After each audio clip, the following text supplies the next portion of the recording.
framework, the entire country has been penalized through the eyes of our trading partners, despite the outbreak being isolated and localized to specific zones.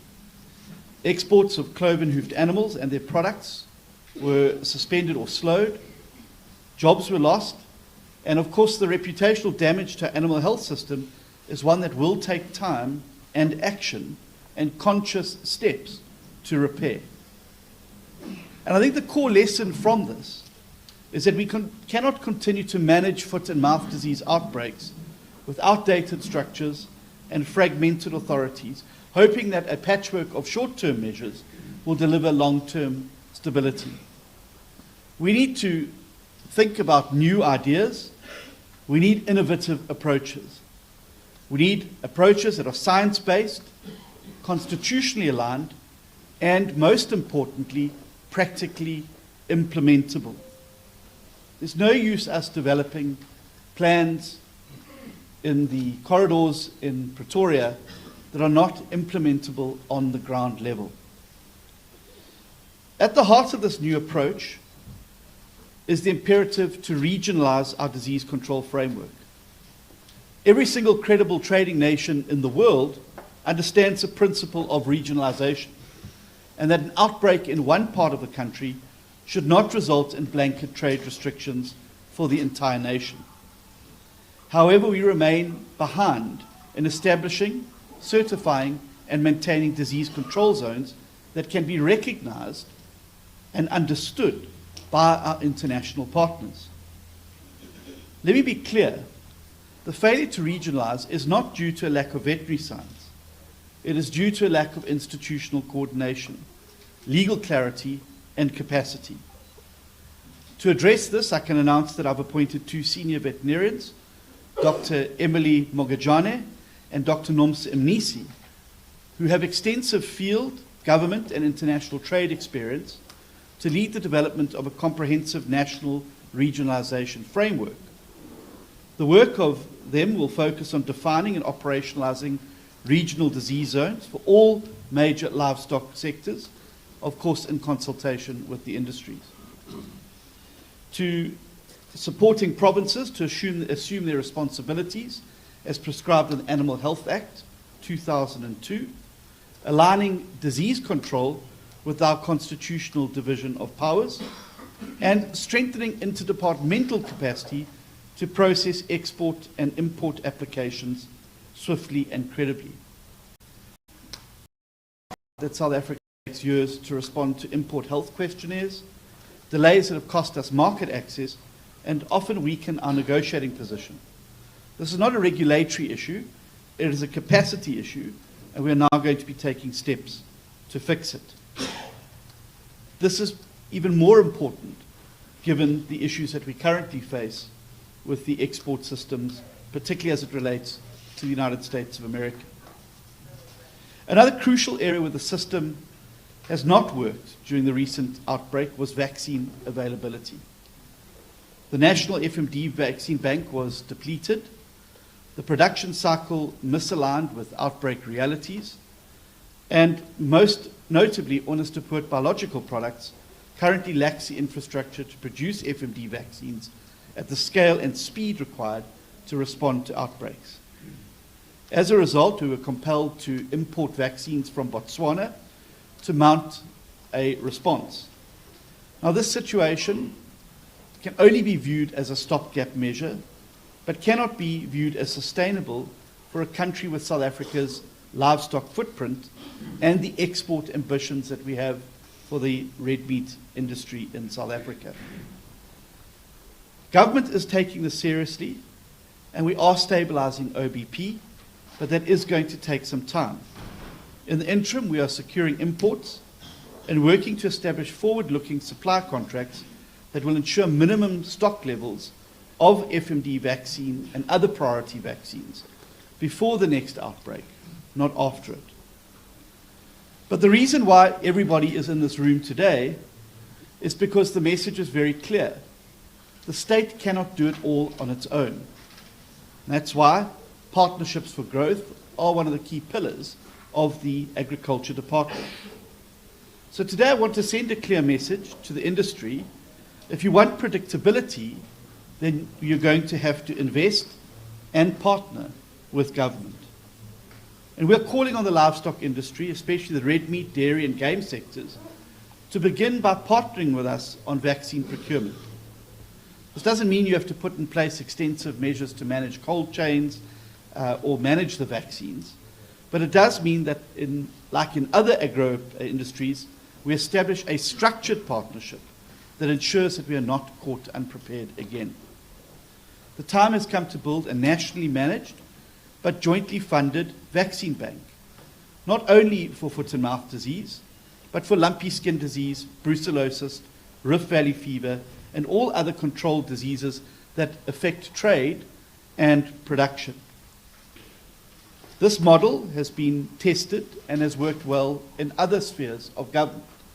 It is in the areas of public-private partnership that we've been able to overcome issues such as the electricity crisis in South Africa. And so it will require a public-private partnership to be able to get on top of foot and mouth disease.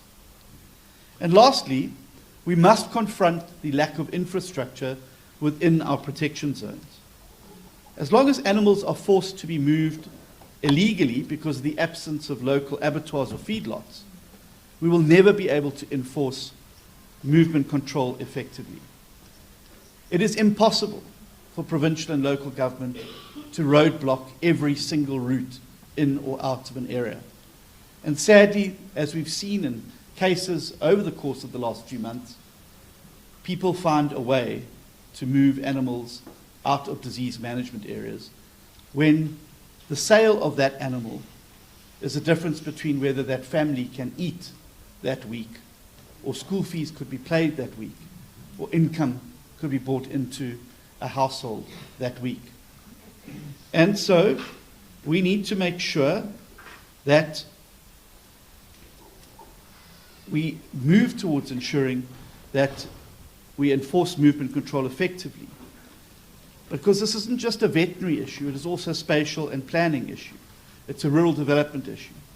And that's why we'll be earmarking funds in this fiscal year to support the establishment of feedlots and abattoirs within the protection zones, particularly in Limpopo, KwaZulu-Natal, and in Mpumalanga. These facilities must and will provide alternatives to the illicit trade or illicit movement of animals. They will create rural jobs and will help us then to enforce measures we need to ensure we maintain our FMD-free zones. To effectively reduce the spread of animal diseases, while also responding to the growing challenge of climate change, we must make a deliberate and sustained investment in scientific research and development. Government funding alone will not be sufficient.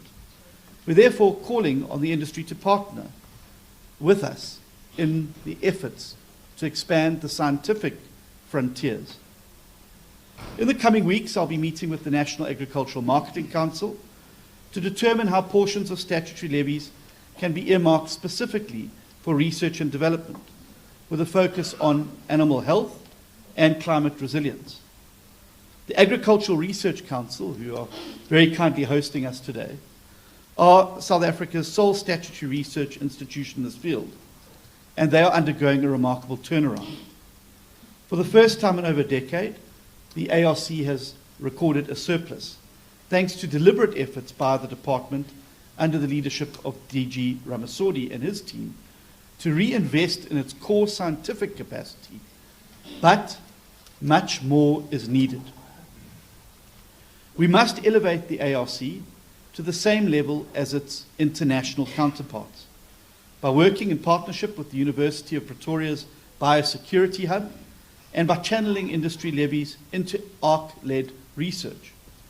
I believe that doing this, we can build a coordinated, world-class research ecosystem that will help us to meet the biosecurity and climate challenges of our times.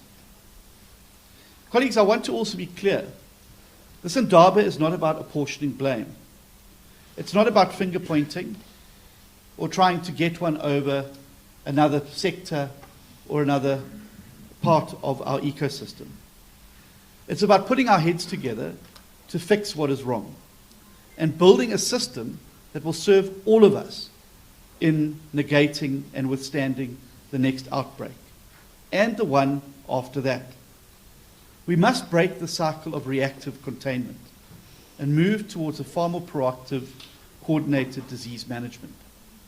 To do so will require far more strengthened provincial implementation, clearer national coordination, an empowered veterinary corps, and a private sector that sees biosecurity not as a burden, but as a precondition for growth.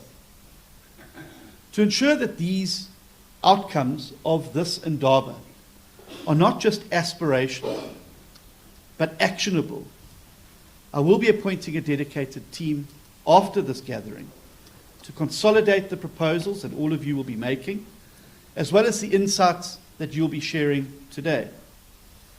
And I want to re-emphasize, these 2 days are not about government telling you what to do.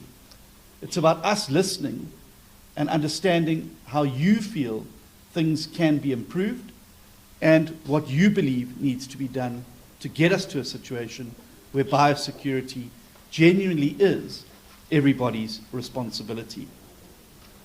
That task team will then be finalized with taking the information from these 2 days and putting them into a time-bound operational plan, one that reflects both the urgency of the challenge that we're facing, but also that reflects the collective wisdom contained in this room. This plan will be presented to me with a defined time frame and will serve then as the blueprint of all of our implementation going forward. So let us use today to be frank and honest with each other about what has not worked. Let us look at things that have worked. Let us bring to the fore ideas that we can scale, and let us commit not only in theory, but also in budget and action plans to building a livestock economy that is competitive, credible, and secure. Having just returned from China on Saturday this week, there is a world out there who are hungry for our agricultural products. They're literally desperate for them. And we need to make sure that we remove every single burden or obstacle that stands in the way. Biosecurity is a top concern of our potential trading partners around the world. However, I believe that both in a plant health as well as an animal health perspective, we can move to a situation where our products, our agricultural products in this country, become synonymous with the highest levels of biosecurity. What this means is we'll be able to demand not only new markets, but demand greater premiums for the agricultural products that we produce. And having traveled across large parts of South Africa, including in our rural areas, the potential for growth in the livestock sector in South Africa knows no bounds. If we can unshackle ourselves from these things that are holding us back, the sky is the limit for what we'll be able to achieve from an economic growth perspective, a food security perspective, but also from a jobs perspective in South Africa. So, ladies and gentlemen, I thank you all for the seriousness that you've shown, and I think the capacity of this room shows the commitment that people have to addressing this issue that is standing before us. I want to thank you for your expertise, and many of you have invested long hours into understanding foot and mouth disease, and we look forward to your inputs today. But most importantly, I want to say thank you for your partnership. Thank you for agreeing to work with government in a partnership that will ensure that all of us are able to reach a situation where our sector can grow and flourish. And so, without further ado, let us get to work. Thank you very, very much.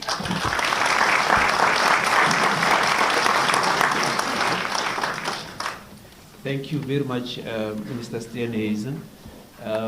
Since the days that I uttered my first words, I was not very good in terms of translations, and therefore I will not attempt to translate what Minister was saying.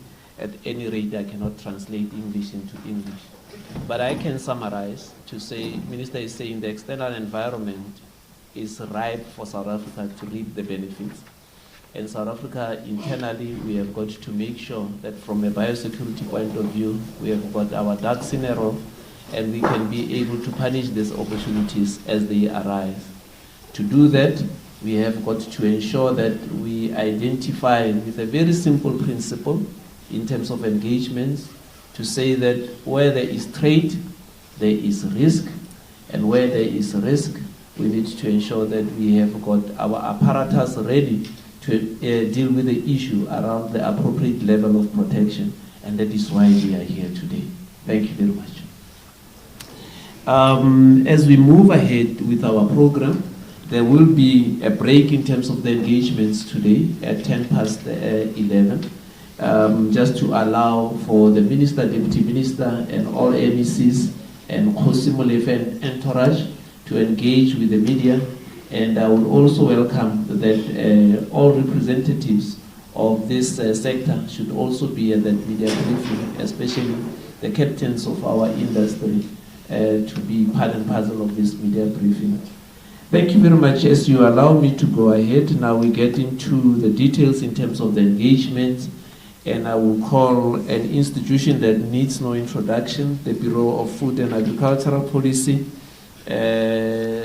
to come and do a presentation on the overview of FMD globally and in South Africa. And to this effect, I will call on Mr. Gerard van der Berg to come and do the presentation. I hope that the presentation is ready, and he is also ready to come and do the presentation. He likes the livestock industry. Thank you very much.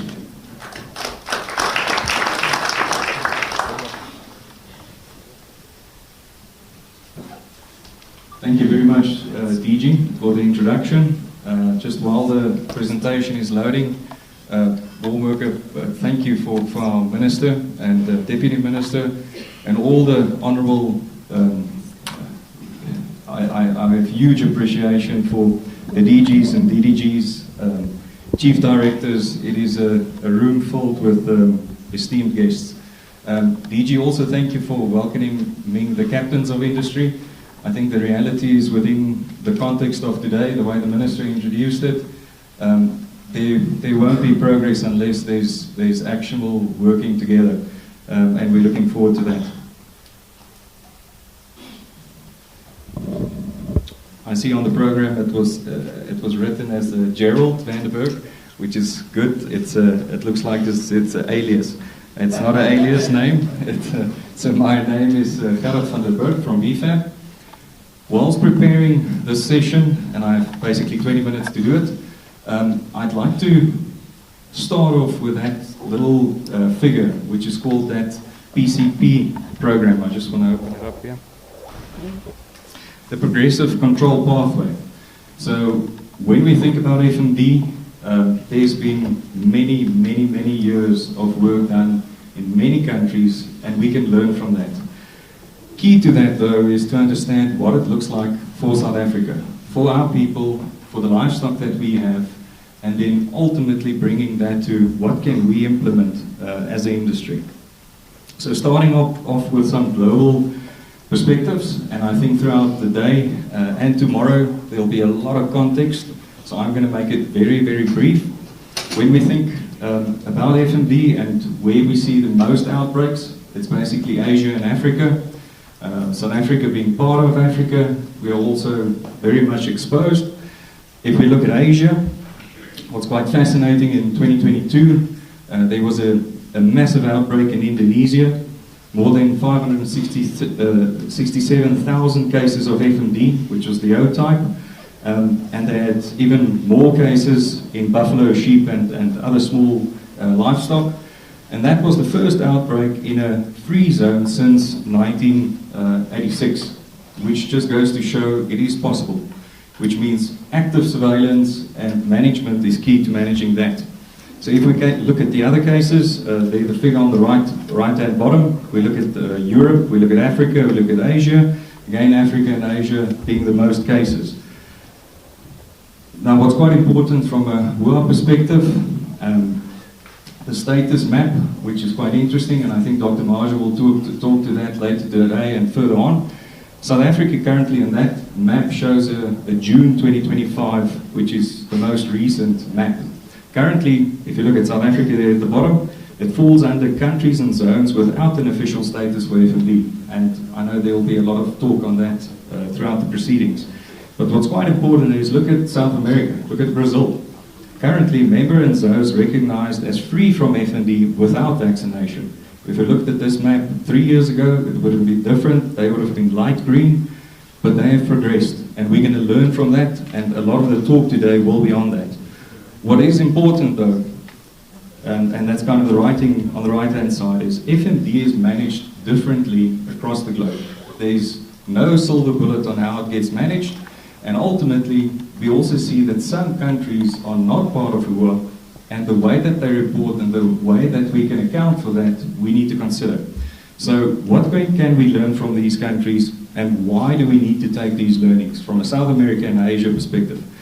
If we look at our current status, and we look at our current trade partners, I just made a big circle there, Middle Eastern countries, again countries and zones without an official status of F&B.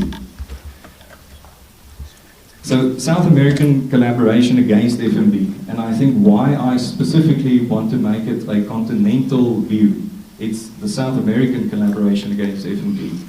We can't see South Africa in isolation, and I think this has been, a lot of discussion about our regional partners, and our Deputy Minister also mentioned this. South Africa also needs to play our part within our neighboring countries and where we can support, and the other way around. So if you just quickly look at that timeline, the last outbreak recorded back in 2006.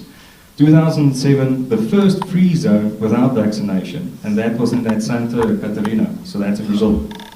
2018, the national recognition of F&B freedom with vaccination, again within this bigger South American collaboration. And then from there on, they progressed to a point where Brazil is actually now free without vaccination. So again, just quick and key learnings that we need to consider. Now these points that I just quickly highlighted, Brazil's route to F&B freedom, very briefly, zoning and vaccination, surveillance and monitoring, border control, training and capacity building, rapid response and containment, regular audits and international collaboration, innovation and adoption, stakeholder incentives and communication. All of these documents and learnings, they are recorded. There are guidelines, there is WUA, there are veterinarians out there that this is their life's mission, is to combat this disease. And I think again, throughout the collaboration and the talkings of this Indaba, we need to learn from that. If we bring it closer to home, domestic and regional F&B outbreaks. The figure on the right-hand side, that is South Africa, Namibia and Botswana. We're starting that figure from 2005. There you can see Namibia and Botswana having more outbreaks than South Africa. But look at the last 5 years. Very little to no outbreaks in Namibia and Botswana. They have actively engaged with the disease, and they have had their protocols, traceability, vaccination, I think strategies, all of that implemented, and that can lead to great success. On the left-hand side, that figure, that's the South African number of animal disease outbreaks and cases over time. But it's expressed in the volume of meat affected. So you can see 2022, that big green bubble, that's where we're at close to 8,000 cases. If you just look at the red one in 2025, it's quickly growing to being the same size as 2022. So we need to combat very effectively. Now I want to take it down a little bit lower to the economics. And I think the key thing is, within the context of FMD, it is a major economic and trade disease, but it goes much wider. And I think that's the purpose of providing some context, hopefully, for the deliberations today. So just a view on this, and this is something that I know Ntate Ramasori, our DG, is also as close to his heart, It's about the environment, the people, and the economy. We need to factor all of this together. If we look at the resources that we have, there's a cap. We only have, about 60 to 70 million hectares of arable land, which means we need to use that wisely. If you look at the bottom left, that's the producers. Whether it's a commercial producer, whether it's a small-scale producer, small, medium, or large, it doesn't matter. If you look at the livestock industry, there close to 13,000 producers, just on the commercial side. Households in livestock, over 1 million households in livestock. Now we go to the right-hand side. South Africa, as a country, we're not in isolation. As our minister just mentioned, anything that happens across the globe does affect us, whether it's the tariffs that we already see, whether it's perceptions on how we manage our bilateral agreements, it will affect us. And why that map is so important is who it will affect is even more important. And that's where our role as industry and as champions in the industry, whatever we decide today will have an impact on millions of people in South Africa. At the top right, South Africa's GDP, if we just contextualize that a little bit more, the contribution to GDP, and we've done a lot of work on this. It was typically seen that agriculture contributes about 4% to GDP. When we take the further upward and downward multipliers, it's closer to 14%.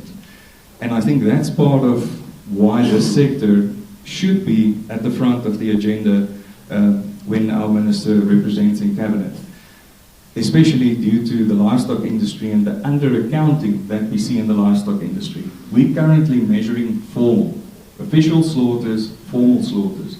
What about the informal slaughters that we can't measure and the contribution back to GDP, upwards and downwards? And I'm going to try and cover just a quick view on that. So the Agriculture and Agro-Processing Master Plan, we have to very briefly introduce that as well. There's a lot of work that has already gone in by representatives in this room. Agreements already met, strategies, implementation plans already on the table. The key thing now is implementation. How do we take that into the budget allocation? And what we wrote down there is it's doing more in a cost-effective way. That's what we would need to do. We need to basically grow the size of this cake, not cut it up into many small slices, because we can grow the cake. These different pillars that we had in the AMP, I specifically just quickly pulled out a snapshot for the livestock subsector, very specific interventions. And many of these interventions I can see in the program today is almost repeating itself. So it's already there, it's on the table. There are very well-structured plans on how we need to implement, and I want to draw us to these different pillars going forward. Tying this to the industry captains, we see the red meat industry strategy already linking up with the AMP. So again, no duplication, just effective implementation. So if we go down a little bit deeper into some of these pillars, and specifically looking again at animal diseases, here we introduced FMD, avian influenza, and African swine fever. So the different bubbles representing the different diseases. Again, looking at that size of the bubble is a kilogram equivalent. So just look at the impact that we saw with avian influenza. Almost the same volume impact as FMD. And again, if we think about the consumer out there and the cost of that product and the impact back on the price of the product, it's a huge impact for our food security. On the right-hand side, if you look at that vet budget, the veterinary budget, we drew on this in the AMP, we talked about it. That comes out of the OIE gap analysis, the PVS gap analysis, and the vet strategy report. Back then, almost 4 years ago, we already saw a budget deficit of close to 800 million rand that the vet services industry would need to implement the vet strategy. Now at the bottom left, we took the average annual increase in vet services budget since 2017. If you look at the total, about 4.7%. So there is investment and budget coming out of Treasury, and specifically in the Limpopo province, where that was 23.6% on average over the period 2017 to 2024, which is great progress. The key thing now is that enough? And if we take the total budget, about 1.46 billion rand in 2024-2025, already in 2020, you would have seen we needed 2 billion rand. So we are still under budgeted. We are still understaffed. There's a massive backlog that we need to address. And I use the word we, as the minister said, this is not only government that can pick up that gap, that would need industry coordination and support as well. So what's very important is the food security link to this discussion today, FMD and the impact. I'm going to be very brief. So food security is about the access, the availability, the use, and the stability. Now, if you just take those 4 pillars, we'll take the last one first, stability. What happened to prices over the past 6 weeks? We saw that in beef prices. We even saw it in poultry prices with AI. So if we don't have stability, it jeopardizes food security. If we look at the nutritional well-being, the food safety component, if we don't address that, in other words, not just FMD, but other diseases, it is a massive risk for food security. If we go to the left then, the physical availability, i.e. running out of access to food. The final one on access and affordability is, it is not just the product itself, it is disposable income, it is economic growth, it is jobs. We need jobs so that people have money to physically afford and buy the product. If we look at our meat consumption in South Africa, just look at the period there on the left-hand side from 2000 to 2008, the per capita consumption growth. And that growth effectively came from a movement of lower income consumers moving into middle income. And that's a positive story for South Africa, part of the grant system and how that effectively can stimulate demand in the market. But look at the last 5 years basically, not just our per capita consumption in red meat going down, but for all meat types. If we think about the protein availability and what we need in a balanced diet, that is concerning for South Africa. And again, a concern for food security, that per capita consumption going down. As I mentioned earlier, it is the people and it is the livestock. We need to see that collectively. Those 2 maps at the bottom, we're looking at poverty. The one on the left-hand side, poverty density. You can see that's all the metros. That's where poverty is concentrated. That's where we need high volumes of nutritious and affordable food for all citizens of South Africa. On the right-hand side is the incidence. In other words, that's the percentage of people in poverty in the local municipality. Just quickly see how that coincides with a huge portion of our informal livestock industry. And we've spoken about this, but again, from a contextual perspective for the Indaba over the next 2 days, that's where we see close to 5.6 million heads of cattle, more than 500,000 households actively engaged in beef cattle production. That's on the right-hand side. So you can imagine if we see what we're currently seeing, an impact on prices, how that will affect millions of people already in poverty, because that coincides in that geographic area. If we take it to the small stock, again, look at the right-hand maps. The left hand is the commercial, VAT-registered farming. On the right-hand side, we're looking at the smallholder farming industry. Bottom right, that's more than 6 million goats that we don't account for them. We don't see them in our slaughter numbers. They don't officially get calculated in the contribution to GDP. But that is, again, close to 500,000 households that are affected by this disease, or that can be affected by this disease, if we don't manage it accordingly. Okay, so just kind of wrapping it up into some economics in the subsector. Yes, currently FMD is a huge crisis, but that's not the only one. We have seen persistently high feed costs over the past 5 to 6 years. We've seen a weak consumer environment in South Africa, which is basically dampening demand. So unless we address that, we also see stagnation in the industry and a huge risk of production losses out of this industry Far right-hand side speaks for itself, the animal disease challenge. So a very quick view just on prices.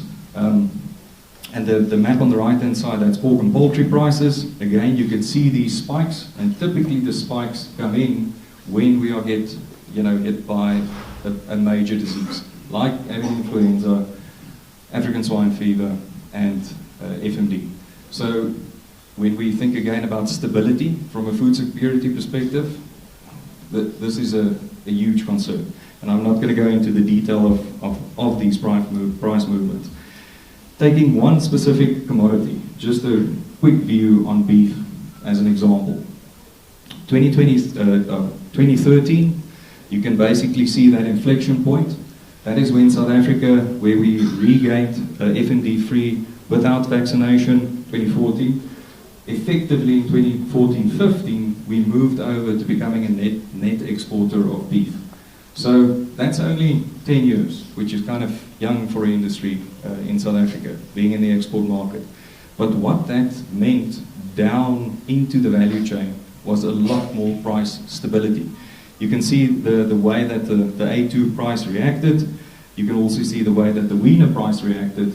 And that price reaction feeds down to, again, the millions of people involved in livestock production.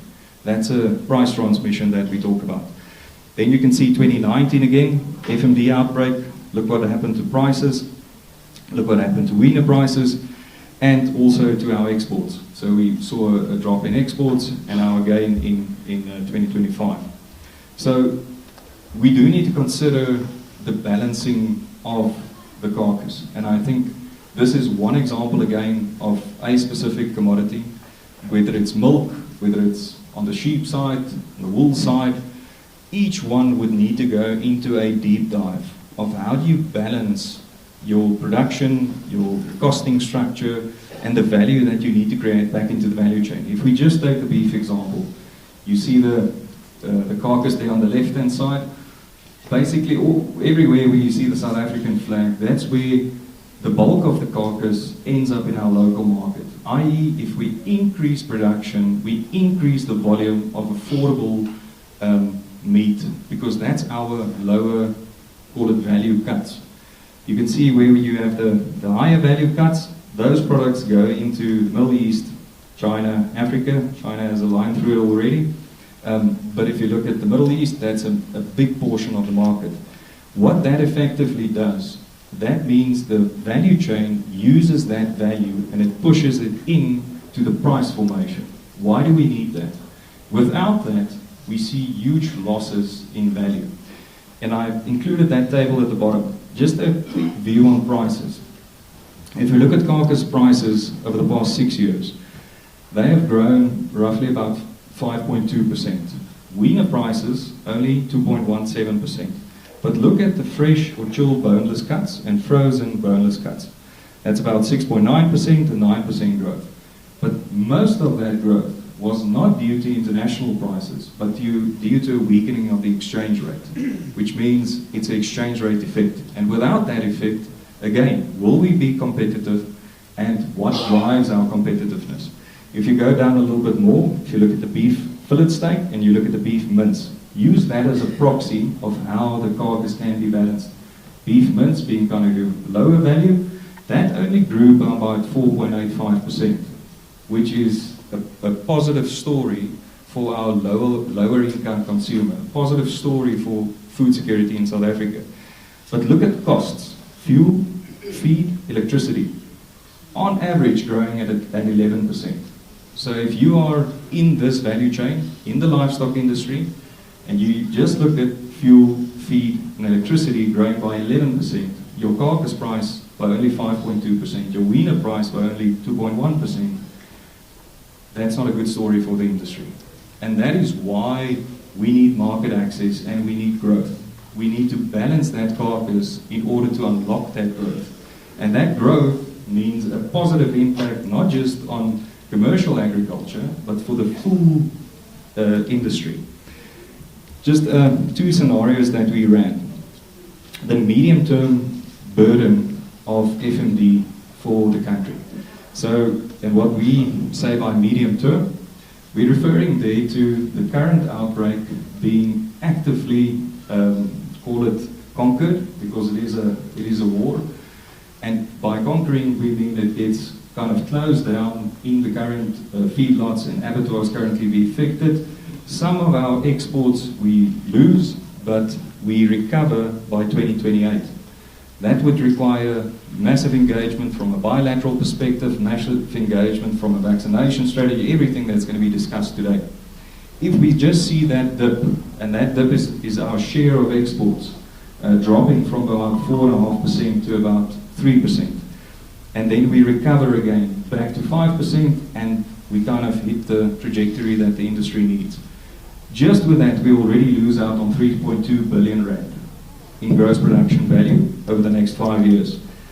If we take that over the next 10 years, that's about 4.5 billion rand. If we take call it the high burden scenario, the one where we lose all grip on the disease, that escalates obviously a lot more. We're looking at about 11.3 billion over the next 5 years, and about 25 billion over the next 10 years.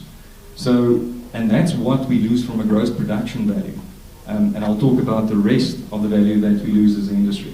So again, within the context of budgetary allocation, of opportunity cost, that is what we can lose as the industry.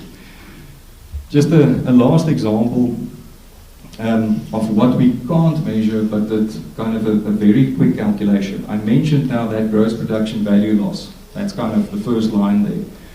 If we just take the backgrounding feedlot and abattoir component of the value chain, we look at the primary production component of the value chain, and then the downward portion of the value chain. That's not even measured in that gross production value loss that the industry can incur. So from a backgrounding feedlot and abattoir perspective, it is, I mean, I think there are many people here that can talk about this. That's 2 months without slaughtering, 5 months with no production or slaughter from last FMD cattle. It is your feed conversion losses, it's the 5th quarter loss, it is overhead losses, and if we just take that component, between 5,000 to 7,000 rand per head lost. If you look at the primary production component, that's where you lose market access. In other words, a producer in the vendor district can't go to an auction, sell cattle. No producer, because you can't move the cattle. You look at the genetic value deterioration. You look at losses in productivity. Again, weight gain, fertility, milk production.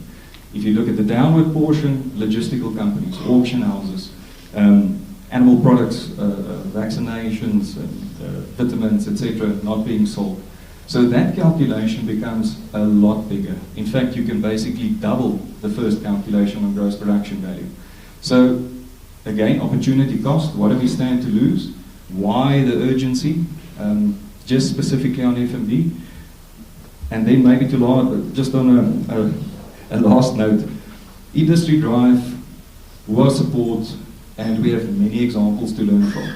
I think unfortunately, us as South Africans, we think we are unique.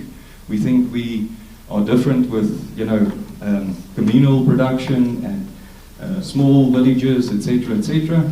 This is one example drawn out of, they refer to the West Euro Asia. So that's Kazakhstan, Uzbekistan, Iraq, Iran, Pakistan, etc. This was one initiative where the PCP, where they went the full route. And just look at how they managed to think about it. And there at the bottom right, that's typically what the minister also said, don't forget me when you make your paper strategies.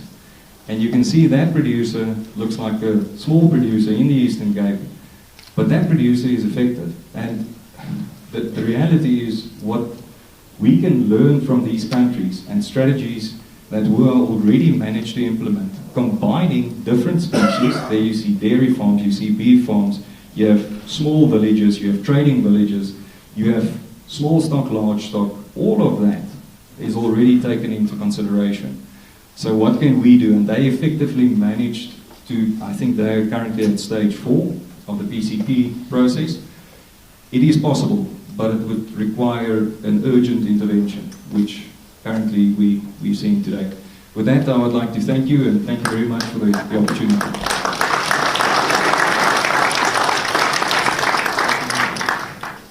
you very much, Harold. I'm not counted with those who butchered your surname and your name, but I like the way that you have accepted that. What a sobering presentation.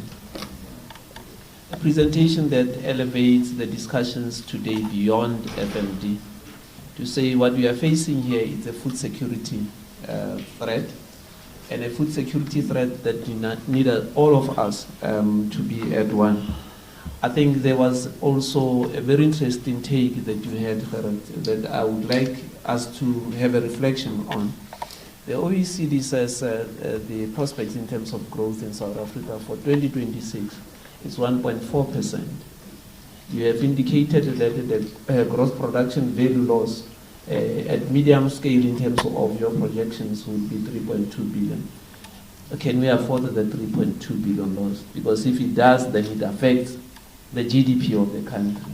So that's how huge this problem is and how we need to respond to it. I think it's a very somber moment. It's a very sobering presentation that is given. Can we give him a round of applause again? I am going to go to the FMD diagnostics, and I know that in terms of the engagements, the ARC is an institution that is given the responsibility for producing FMD vaccines in South Africa. They have got what we call an FMD facility that was closed down some years back. They are now working back towards having an FMD facility and also ensuring that they can be able to produce. And as we move ahead, I think that's something that we have got to look at. The presentation will deal with the diagnostics, will deal with research and vaccine production. And for that, we have got a tripartite alliance of Dr. Mutemwemba and Dr. Chitre and Dr. Beta. Now, I would like to give you I'm giving an indication coming from Datisra that I should give you a break. And what I will do is that I'll give you a break for the next few minutes. Let's make it 20 so that you can have tea.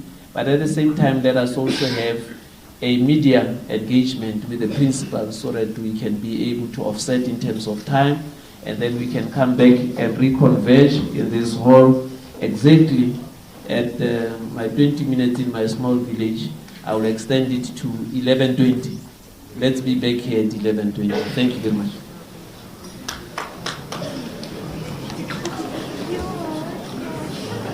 You know when the media briefings happen?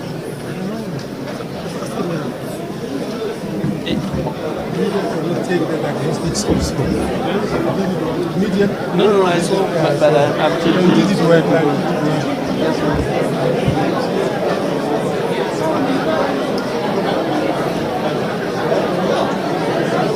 Oh, it's a very simple. It's right here. It's right here. Right here. Good morning, good morning. I am told that the media briefing would be here. So those who will be at the media briefing are expected to be in this